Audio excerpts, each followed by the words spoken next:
নমস্কার দেশ বিদেশের জনগণ। আজকে আপনাগুলোকে শেয়ার করবো একেবারে রান্নার ঠাকুরের হাতের পটল পোস্ত।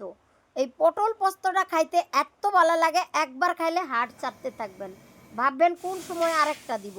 ক্যাম্বায় এই পটল পোস্তটা রানলে খাইতে এত টেস্টি হয়। চলেন আজকে আপনাগুলোকে শেয়ার করি। এই হইলো রান্নার ঠাকুর মশাই, দারুণ ভালো রান্না করে। এত ভালো রান্না একেবারে আপনারা না খাইলে বুঝতেই পারবেন না। তো খাইতে হইলে অবশ্যই সম্পূর্ণ রেসিপিটা দেখতে থাকেন। দেখলেন তো পটলগুলা কিন্তু এমন কইরা কাইটা লইতে হইব, পুরাটা ছোলাও না আবার আসলাও না, মাঝখান থেকে একটুখানি ছুইল্লা তারপরে পটলগুলার মধ্যে দুই দিকে পটলের দুই পাশে কিন্তু চিরা নিতে হইব অল্প অল্প কইরা। ভালা কইরা ধুইয়া তেল গরম কইরা, গরম তেলে পটলগুলা দিয়া সুন্দর কইরা নাইরা চাইরা ভাজা ভাজা কইরা নিতে হইব।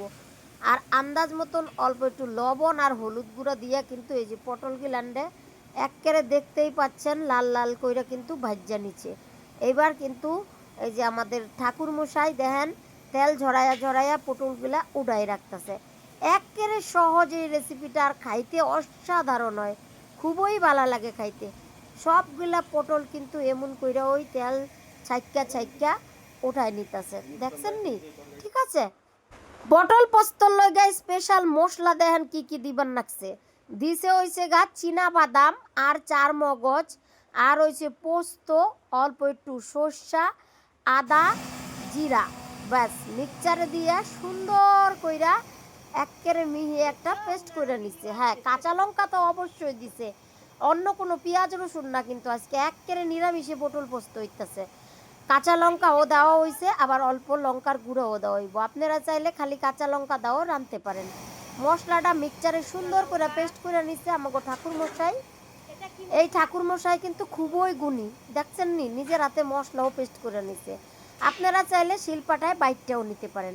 তো যাক, এই যে পটল দেখেন একেবারে লাল লাল করে ভাজা। এইবার কিন্তু ফোড়নের লইগা অল্প পরিমাণে সর্ষার তেল দিছে তেজপাতা, দিছে হইছে গা শুকনা লঙ্কা, আর দিছে হইছে গা আদা বাটা।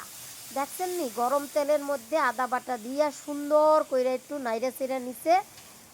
এইবার কিন্তু পেস্ট করা রাহা সেই মশলাটা মিক্সচারের কিন্তু পুরাটাই দিয়া দিছে। ঠিক আছে, আপনারা খালি দেখতে থাকেন, এত চটজলদি তাও আবার এত টেস্টি রান্না হয় কি আর কমু, খুবই ভালো হয়। আর এই মিক্সচারটা দেখেন আদা মিক্সচার পরিমাণ জল দিয়া মশলাটারে সুন্দর কইরা কষাইতেছে। মশলাটা যত সুন্দরভাবে কষানো হইব খাইতে ততই ভালো হইব। যে দেখেন আন্দাজ মতন অল্প একটু লবণ আর একটু হলুদের গুঁড়াও দিয়া দিছে।